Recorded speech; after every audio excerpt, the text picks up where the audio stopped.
Hi, good evening. My name is Dylan Prinz, and I'm a planner in the city's Long Range Planning Division. And tonight I'm joined by other staff in our Planning Development Division, who will be able to assist with any questions that I might not be able to answer throughout the presentation. Tonight I'm excited to be speaking to you about accessory dwelling units, as well as the proposed changes to the City of Clearwater's Community Development Code to allow them. If you have questions during the presentation, please add them to the chat and we will answer them when we get to the question portion of the webinar. If you'd like to verbally ask a question, please use the raise hand button and we can invite you to unmute to ask questions, which will also be done during the questions portion of the webinar at the end. In addition, if you're having any technical difficulties, please also put that in the chat and Kyle Brotherton will be able to assist you with that.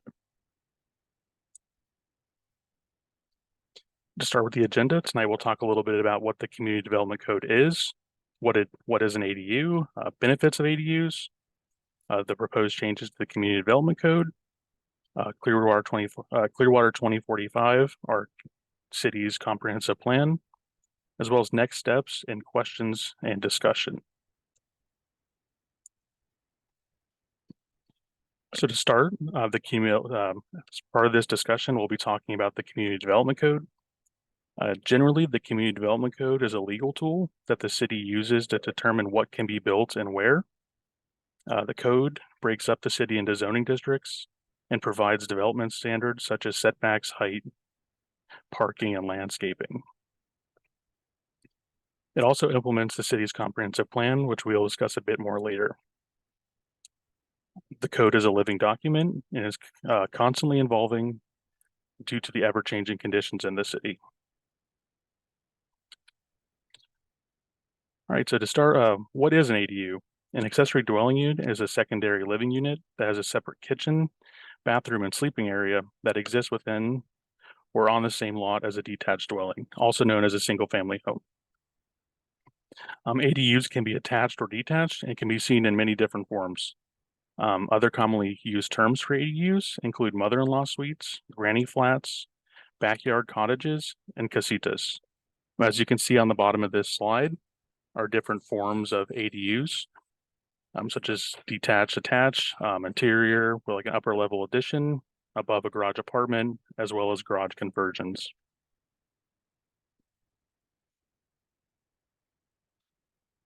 As you see on this slide are some real world examples of ADUs. The first picture is a detached version, which you can see as like an ADU cottage in a backyard. And you can see how it's separated or set back from fences and things like that. The next two pictures are attached examples. The middle picture kind of shows something that could have been an addition to a home or a conversion of an existing space. And the final picture shows an aerial view of an attached ADU. Where you can see where they built where the darker part of the roof is onto the back of their home to accommodate an ADU.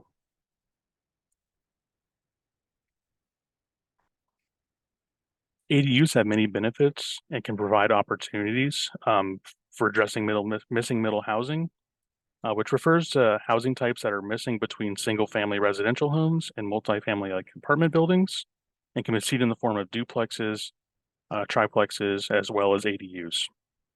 ADUs also create opportunities for aging in place and multi-generational households as they create flexibility in living arrangements.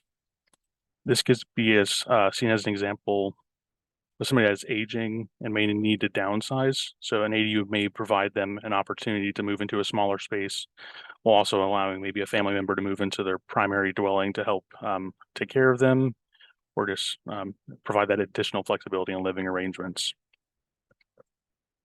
ADUs are also known as naturally occurring affordable housing, as their smaller size may lead to lower rents. They can also generate rental income for property owners who could rent out their primary home or their ADU.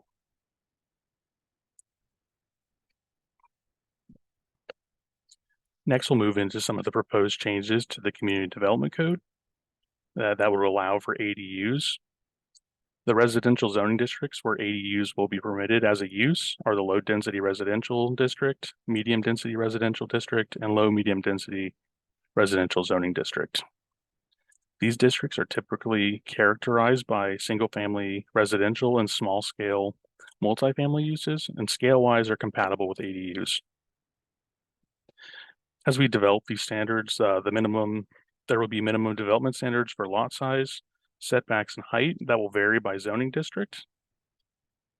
Additionally, one off-street parking space will be required for an ADU in addition to what is required for the primary dwelling unit.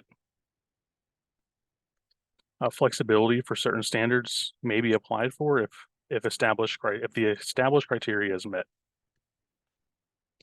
Some other key items to note include the size of an ADU will be limited to 750 square feet or 50% of the gross floor area of the primary dwelling, whichever is less.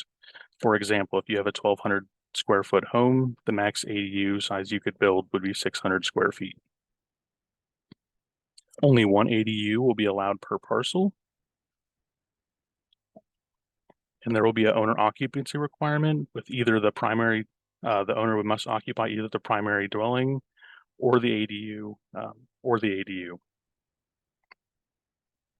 Initially, ADU permits would be permitted through the flexible standard development application process and would be approved at the staff level.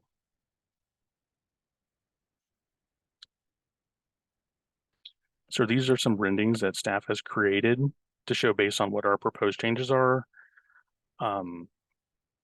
As you can see, the gray is what an existing detached or single family home would be. And the blue home in the rear would be what the footprint of the ADU, the max size. So for example, this home is 1,290 square feet, and the back ADU at max would be able to be 644 square feet. To the left is a detached version, and to the right is an attached version.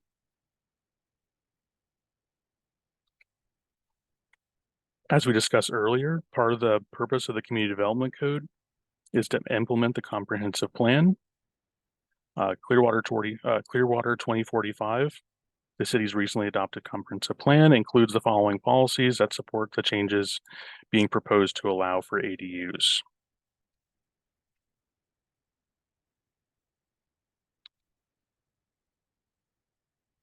So next I'll go into the general timeline of what we're looking at for the ADU ordinance.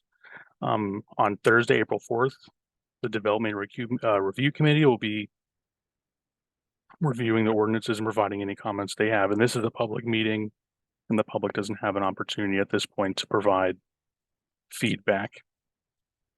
The next meeting, we'll have a public meeting at the East Community Library at St. Petersburg College on Thursday, April 11th from 6 to 7:30, and this will be a drop-in. And we'll have full-size renderings of what ADUs could look like based on our proposed ordinance, as well as having staff on hand to answer any questions about the potential changes the city is looking to make. And then the next 3 meetings are public hearings, and the full ordinance will be available for review by the public. The Community Development Board at the main library will meet on Tuesday, April 16th at 1 p.m. And then the City Council first reading will be at the main library Thursday, May 16th. And the City Council second reading will be at the main library again on Thursday, June 6th at 6 p.m. We have received some preliminary questions that have been submitted by attendees that I'll go into now. Before we go into if there's any questions in the chat. So we had a question, what are the proposed changes or to allow a garage to ADU conversion? And there's a couple questions like that. Garage apartments would be allowed as ADUs. Now they need to meet the standards of the proposed standards that are proposed, as well as any requirements outlined in the Florida Building Code. Another question we received, will the city require separate recycling and trash bins for the ADU? This will depend on a couple of factors. If the ADU is not metered separately for utilities, bins will not be required, but a second set could be provided at an additional cost if needed to accommodate an increased volume of garbage. If the ADU is metered separately, a separate utilities account would be created and a separate set of bins would be provided.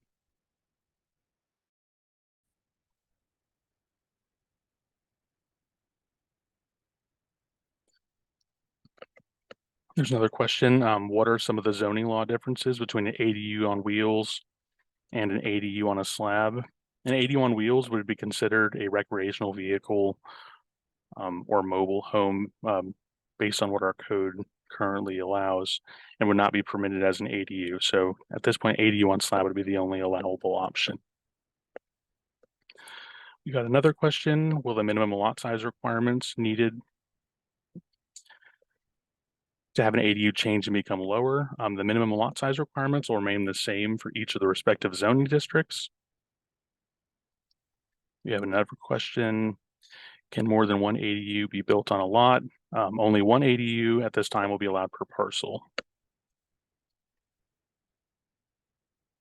There's kind of another dwelling, so one ADU will be permitted per parcel, and the LDR, low medium density residential, low density residential, and medium density residential zoning districts, accessory to a detached dwelling. And would be subject to the development standards that we're establishing. And finally, we have one last question that we received beforehand, which is when will this code go in effect? If the schedule stays on track, these would go in effect on June 6th if approved by the city council. Is there any questions in the chat, Kyle? Yes, we have a few popping in. So the first one from Frank is asking about parking and setback requirements for ADUs. Okay, yeah, so the additional parking space would be required in addition to the two that would be required for a detached dwelling. Setbacks are pretty close or similar to what is allowed for the detached dwelling for the side and rear setbacks for the applicable zoning districts. Could I say something, Dylan? Yes. Hi, this is Gina Clayton. I do want to point out that we do have a flexibility provision for the parking, and if your street allows on-street parking, it could potentially be approved by the city engineer that the on-street space be used in lieu of providing the parking on site.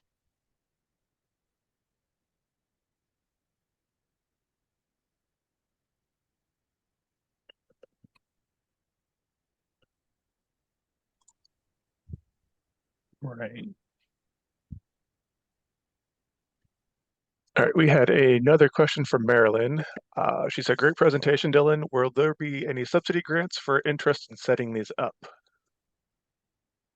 At this time, there's nothing planned for that.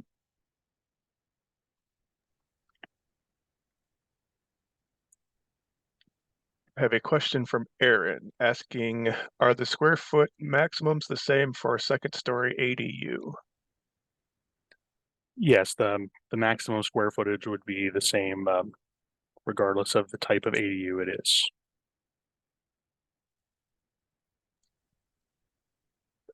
Next, we have a question from Beth. Where can we see the different districts and definitions or requirements?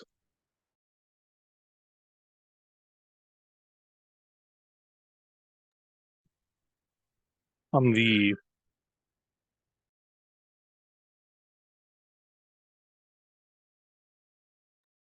one moment, we have a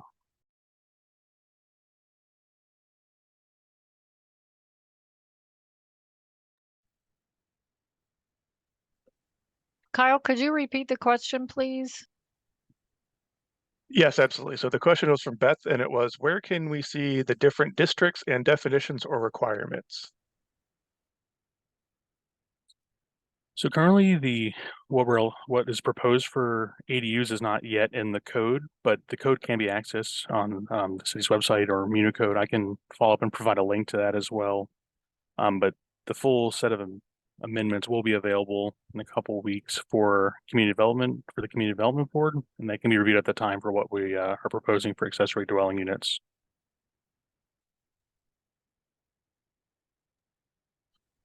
So another question, please forgive me if I mispronounce your name, but believe it's from Elijah, and asking, are there any additional requirements for the type of ADU you can build beyond the size? Are there incentives to build them?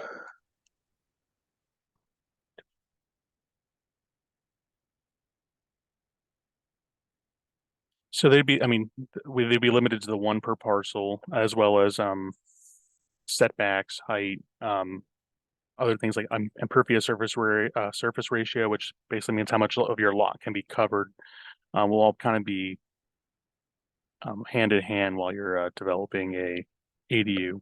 And at this time, there aren't any incentives to build them at this point in the process.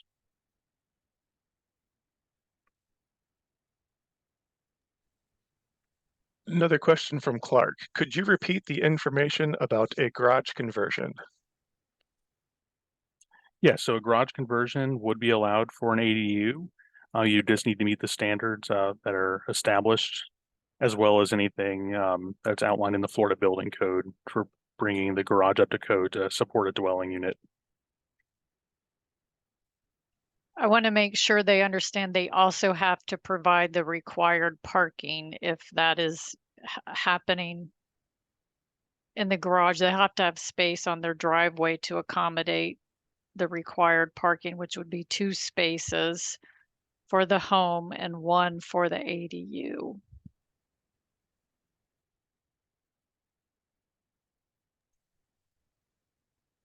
A question from Kathleen. Can shipping containers be placed on property for an ADU?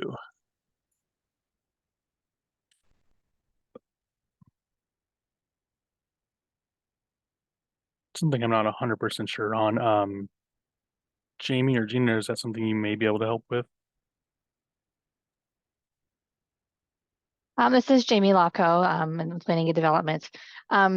Shipping containers are not specifically excluded from being on it as long as they can meet the provisions as well as the building code to be able to use those. At this time, we've not placed any design stipulations that would limit that.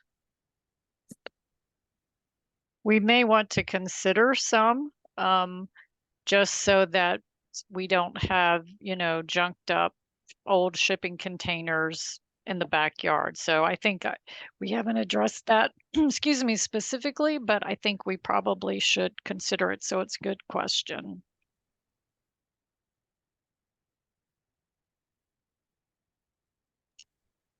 All right, another question from Chelsea. How do you calculate the square footage of the ADU? For example, a house is 1,800 square feet. How big of an ADU could be built? And how do you calculate that square footage?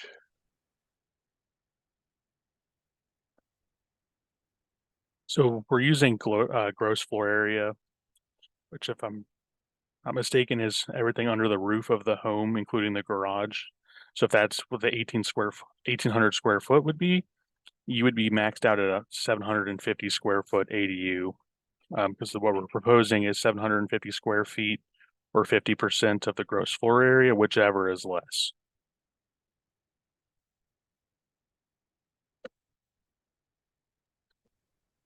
We have a question from Gloria. Any idea what an ADU would cost?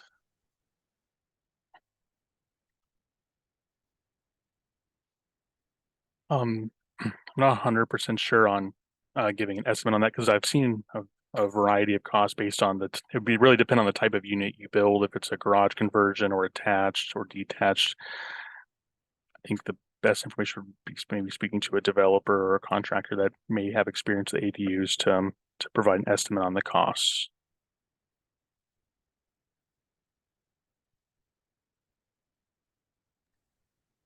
We have another question from Beth.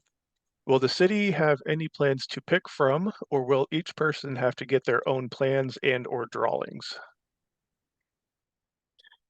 At this time, the city doesn't have any plans to pick from, so each person would have to get their own plans or drawings.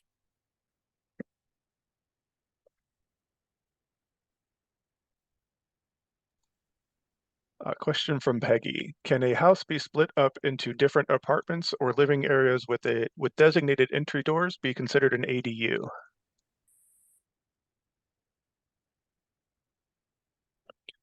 So each like a single family or detached dwelling would will only permit one accessory dwelling unit. I think internal conversion of space with its own entry would be considered an ADU.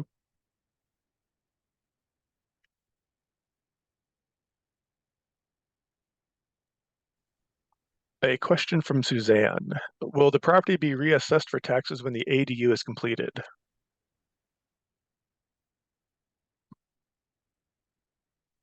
That's something I'm not 100%.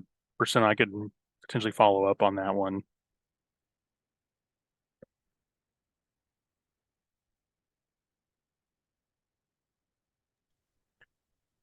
Another question from Beth. Are there any developers that could create a library? Do we have a list of builders that we could turn to as a resource?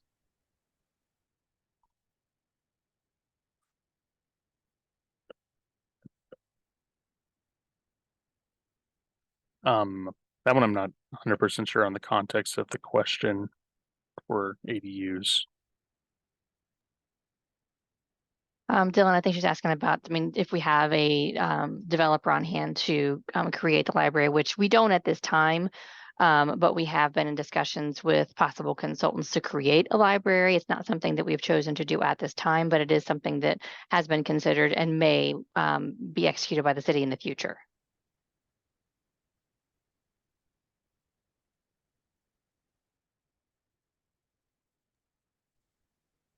Another question, again, I apologize if I mispronounce this, but from Elijah. What is the anticipated date for the code being finalized, including any shipping container policies that may be added?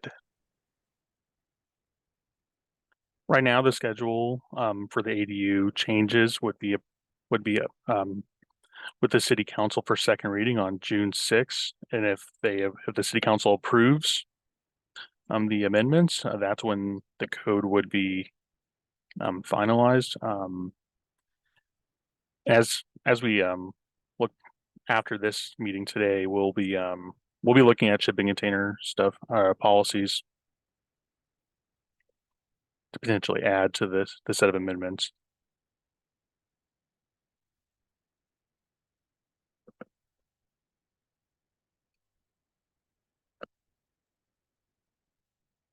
Believe that was the last question. If anyone has any others, please feel free to type those in the chat. Oh, just another one came in from Peggy. Will on-street parking for the ADU be limited to in front of the residence ADU, or will they be able to park anywhere on the street?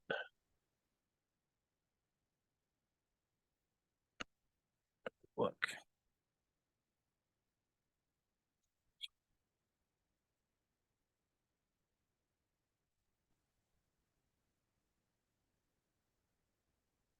I think the intent was for the on-street parking to be in the right of way in front of the home where the ADU is.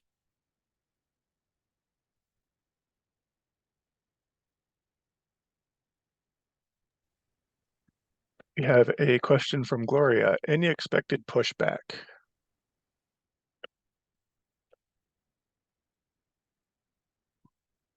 Previously, we talked to council about this. We just asking for their direction at a work session. And at that time, there wasn't any pushback. So at this point, there's a new council. So once we start going through the process, I think we'll know a little bit more about that. Hi, Dylan, if I may. This is Lauren Matsky, Assistant Director for Planning and Development. I would just state that it's possible that some residents may not be supportive of this ordinance.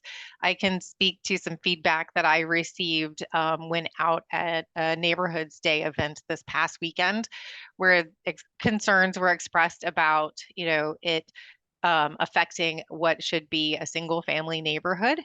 So even in those conversations, discussing the standards that we're trying to develop to help mitigate and make sure that things are compatible with that in mind, I think it's likely that there will be some people that may come to the Community Development Board meeting or the City Council meetings to voice their concerns.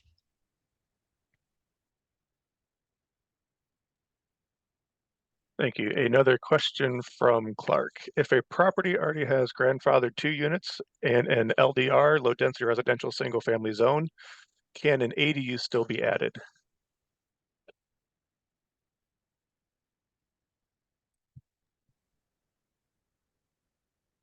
This is Gina. I would say no, because you have non-conforming density already. So that's just my off the cuff answer. Hadn't really thought about it, but if you're already non-conforming with regard to density, I don't think we could allow the ADU.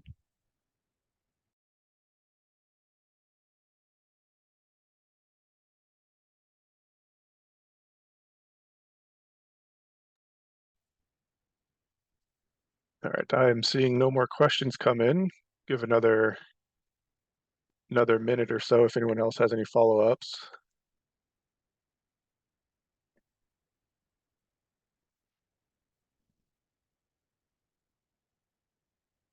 Uh, Another two came in. First one from Peggy. Some homeowners are renting out single rooms now and calling themselves Airbnb or Verbos.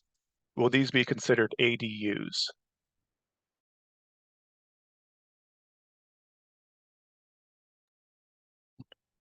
So an ADU would need to have a separate like separate living quarters, a kitchen, and bathroom facilities within. So if it's just a single bedroom, that would not be considered an ADU, but ADUs or Airbnbs and short-term rentals aren't allowed in our residential zoning districts.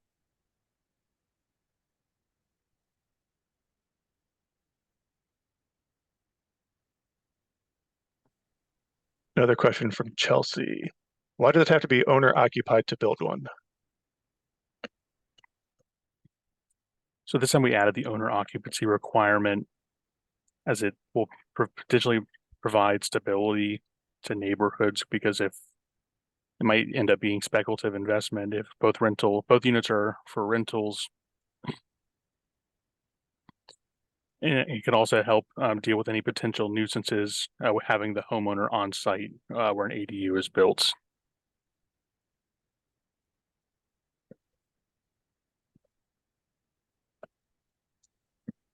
And then we have more of a comment than a question, but this comes from Beth. She says it would be helpful to have an ADU section on the website. I can say that we are definitely going to be working on that. We're going to provide this presentation on that website, as well as potentially an FAQ as we go forward through the process.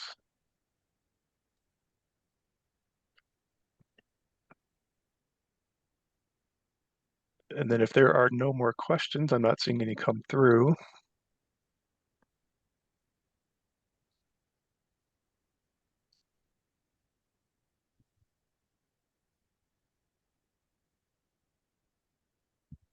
Another one from Marilyn. What is the advocacy level to justify this moving forward, considering there is a housing crisis?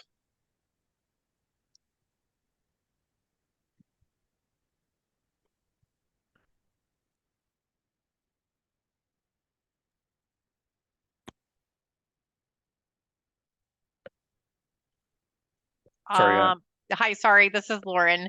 Hey, Marilyn. I'm not quite sure what you're asking, so I guess just since you know there will be pushback, hopefully those of you that support this in various capacities will also be willing to show up to the public hearings and provide that support.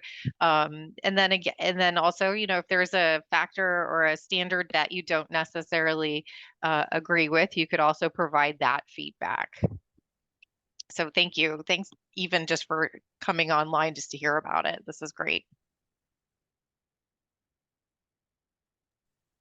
Another question came in from Frank. Any thoughts about providing incentives to single-family developers to build new homes with ADUs? This will certainly help add more units to our existing housing stock and increase density.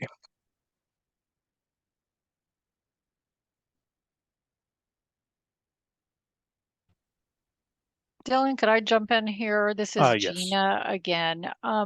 Hey, Frank.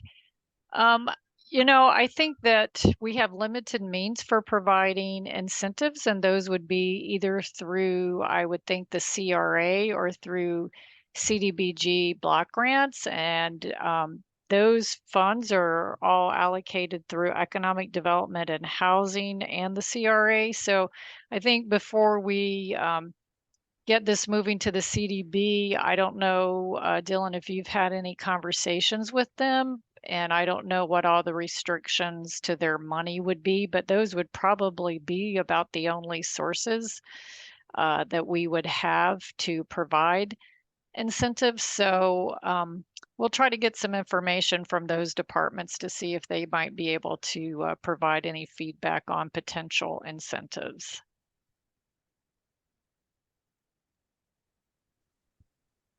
I also do want to address the Airbnb issue. We know we have a lot of illegal rentals, short-term rentals going on in our community. And in fact, we have just invested in some software assistance, and we have identified a staggering number of short-term rentals in our community, and we will be pursuing enforcement of those. But as you all know, it's very difficult. But one of the reasons why we imposed a owner occupancy requirement is so that we don't have investors coming into the community and just trying, since we are a tourist based economy here in Clearwater, in setting up these short-term rentals throughout our single family zoning district. So if you have concerns about someone who's or a property that has a potential Airbnb or Vrbo, you certainly can let us know, but we will be out in the community doing a lot more enforcement now that we have some additional assistance to help us identify them.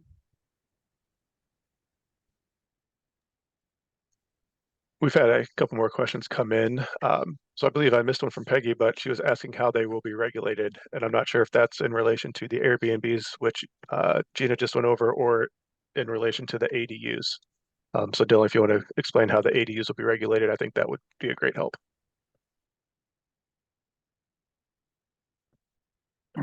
I think your question was in response. She was asking about the VRs and Airbnbs. Dylan, this is Lauren. I can jump in slightly if it's related to how we'll be making sure that there's owner occupied unit, and any rental would require a business tax receipt. So that would be something that we would be looking for, and then we'll be developing an affidavit that would go along with this to confirm owner occupancy of the secondary, whichever unit becomes the secondary unit, or at least the owner occupied unit.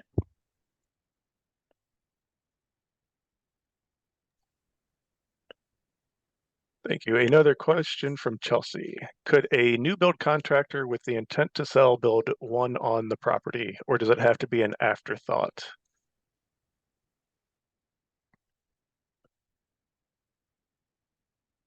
I think, yeah, I think it goes back to the home ownership affidavit that we would be developing. So I think the homeowner would need to be on site for that one. I think as we look the way to develop monitoring, it would be probably through like a property appraiser homestead exemption to kind of see if the homeowner is still living on site.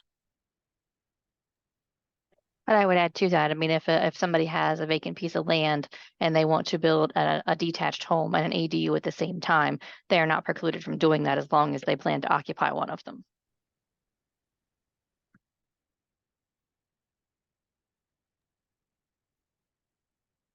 Another question from Kathleen. What about a property that has great land for an ADU, but a short or limited driveway? Any flexibility with the parking requirements? Yeah, so like we said before, a detached dwelling or single family home would require the two parking spaces. But we may allow the flexibility if there's available on-street space.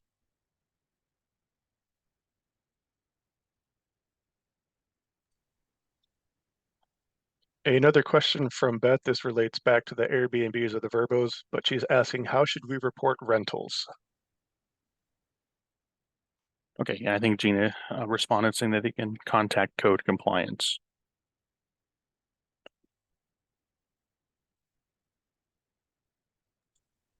Another question from Chelsea. Will you allow homeowner builders to build it, or would you require a contractor?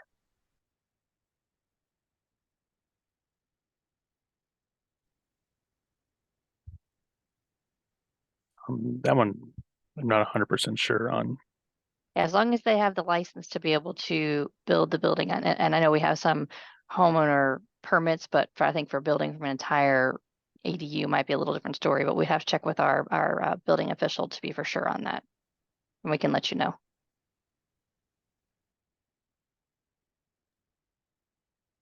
A question from Kevin. You mentioned a maximum limit in square footage. Is there a minimum limit? There is not a proposed minimum limit for the size of an ADU.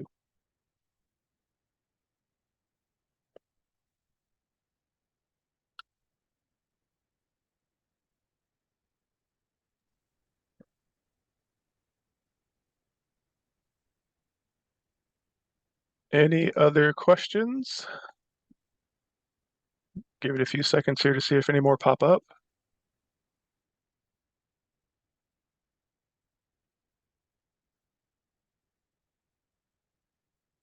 Okay, well, my email is on the screen. If you have any additional questions that you would like to send, I would be happy to respond to. Like, as I earlier said, on April 11th at the East Community Library at St. Petersburg College, Long Range Planning Division will be there on site to answer any additional questions, as well as have some full-size renderings of what ADUs could look like in the each respective zoning district where they'll be permitted. Thank you everybody for joining, and have a good rest of your night.